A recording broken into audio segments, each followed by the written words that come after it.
Denver 7 On Demand is brought to you by Ferguson and BAC Appliance Center, the best in bath, kitchen, and lighting for your home. I'm Tom Mustin with the latest from Denver 7. It is universally accepted that it's dangerous to scroll through your phone while driving. It's also obvious that many of us do it anyway. So why do Colorado lawmakers keep killing a bill that would expand the punishment for distracted drivers?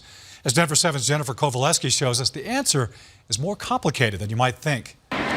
Sit on just about any street corner these days, and you'll see it. Driver after driver, texting, looking down at their phone, distracted. We talked about making a sign that when I'm sitting in the passenger seat, I could just put it out the window that says, "Put down your phone." They drive Robbie Nothnagel crazy, and for good reason. It changed my life, okay? The car hit me going 40 miles an hour. She says a driver on their phone hit her while she was crossing the street. She never saw me until I hit her windshield. Shattered my tibia in 8 places and broken my pelvis in 4. Laying on the ground and screaming and feeling a lot of pain. Nothnagel is urging us to put the phone down and wanted to see Colorado go hands-free. At least take away part of the damage that people can do by driving with their phones.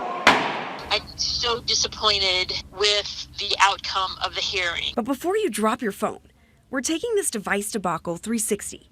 Hear more from those swiping right in favor of the idea. The lawmaker behind the bill who says she's not giving up. And the ACLU who swiped left to help kill this latest proposal. Passing hands-free is the first step in getting people to drive a little bit safer. Nothnagel viewed this as a step in the right direction. Lawmakers wanted to make holding your phone illegal for all drivers. Right now, the law only bans minors. Drivers could have still used an earpiece or Bluetooth to talk on the phone legally. The most important thing this bill would do if it became law is send a message. Put the phone down. Senator Lois Court isn't holding back. This was her 3rd attempt to get drivers to stop using cars as what she likes to call mobile phone booths. There is no getting around the fact that doing this is dangerous. And so I am very, very disappointed. For her, this is about safety. CDOT estimates distracted driving causes 40 crashes a day. And despite the House Judiciary Committee recently voting to kill her bill, Court says she will bring it back again next year. We have people from all over the state who recognize the danger that this is causing, and they want this. So I'm not giving up. Under her legislation, those caught would have faced a $50 fine and 2 points off their license. The fine went up with each violation, capping at $300.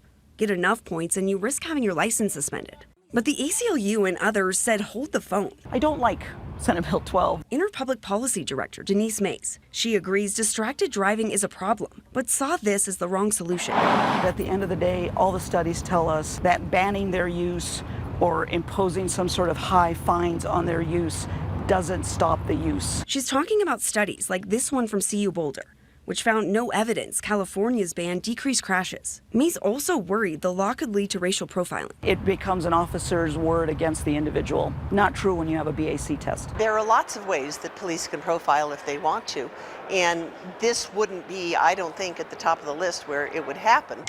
Back on the phone and at that street corner, there's really no arguing this is a good thing. It's serious, serious problem. But what we do about it is back up in the air. Public education is probably a better way to go. That was Jennifer Kovaleski reporting. We want to know what you think. If you have a perspective to share on this story or any other, send us an email at 360@thedenverchannel.com. Charges have now been filed against a Centennial man blamed for the death of a state trooper. Corporal Daniel Groves was hit and killed while helping a driver who became stranded during last month's bomb cyclone. Investigators initially said the driver, John Carpenter, may have been going too fast for those conditions, but did not go so far as to say he was speeding. Tonight, Carpenter is charged with failure to exercise due care and careless driving, causing death. $8,000 has been raised to help the families of 2 men killed in a trench collapse in Weld County. Tuesday, Jorge Baez Valadez and Christopher Ramirez were working on a building, on a home, when a trench gave way, burying them in 15 feet of dirt. One of the men was able to speak with his loved ones through a pipe before passing away. Valadez leaves behind a wife and 5 children, Ramirez a pregnant wife. You can find a link to their GoFundMe accounts at thedenverchannel.com. A student from CU Boulder missing for a month has been found dead. Tuesday, police discovered the body of 19-year-old Mikhail Solak on Flatiron Court near 55th and Arapahoe. Solak had been missing since March 14th. The Boulder County coroner tells us it had completed an autopsy, but still doesn't know how he died. We'll give you an update as soon as we have more information.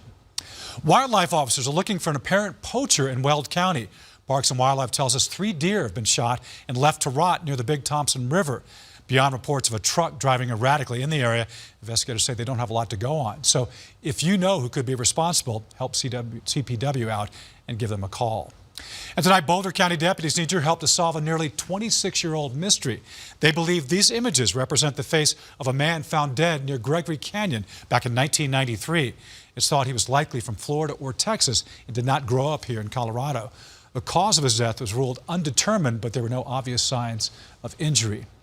And Governor Polis is siding with CU students in the controversy over who should soon lead that university. Earlier this week, students protested the sole finalist for that position, Mark Kennedy. They say they took issue with his voting record when he was in Congress. He voted for an amendment against same-sex marriage and for strengthening border fences with Mexico. Polis put out a tweet this morning saying it's important the Board of Regents find a candidate that unites them. The board says it is united in support of Mark Kennedy, and it unanimously approved him as the sole finalist by a vote of 9-0. The governor will meet with him next week. Well, our Colorado is full of many beautiful rivers and creeks, and as our Thomas Hoppo shows us, one Colorado man is doing his best to make sure they stay beautiful.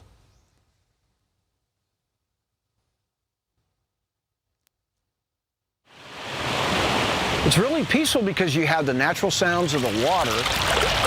This is a simple story about a man who loves where he lives.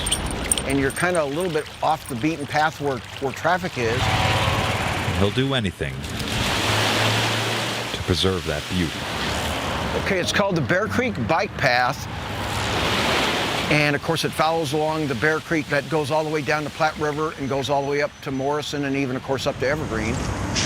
No one loves this place. Yes, my name is Steve Sabin. More than Steve. It's good to ride along a creek. But here, there are problems along the trail. And even in the creek that Steve took into his own hands. Wednesday through Friday, and I pick up trash along here. So I've been doing this for actually about 15 years along here. And they're tossing trash kind of all over this area. Spoon. And it's just sad that we have so much trash being tossed in the creek even. A simple story, 15 years long. And it's caught on. So Steve isn't alone. And his name is Les, and he's a real kind gentleman because he carries a 5-gallon bucket with him to actually properly dispose of what trash he collects. And he said he's gotten up to six of those bucketfuls on a single trip in here. Maybe Steve does this because it's just something he knows how to do. I work at School of Mines as a custodian. I'm constantly always picking up after others. Yeah. Plastic recycling. But a simple story has a simple answer. Somebody's got to do it. In Denver. Because we're going to get hip deep in it all over Denver. Thomas Hoppo, Denver 7.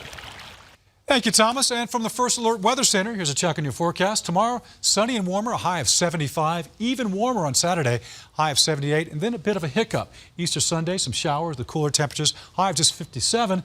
Monday, rainy days and Monday is getting us down there. Rain and snow with a high of 48, but a nice rebound to a high of 75 on Thursday. This has been your Denver 7 on-demand update. Thanks for joining us. Check back here later tonight for another update and download the Denver 7 app for breaking news and alerts. I'm Tom Mustin. Have a great day.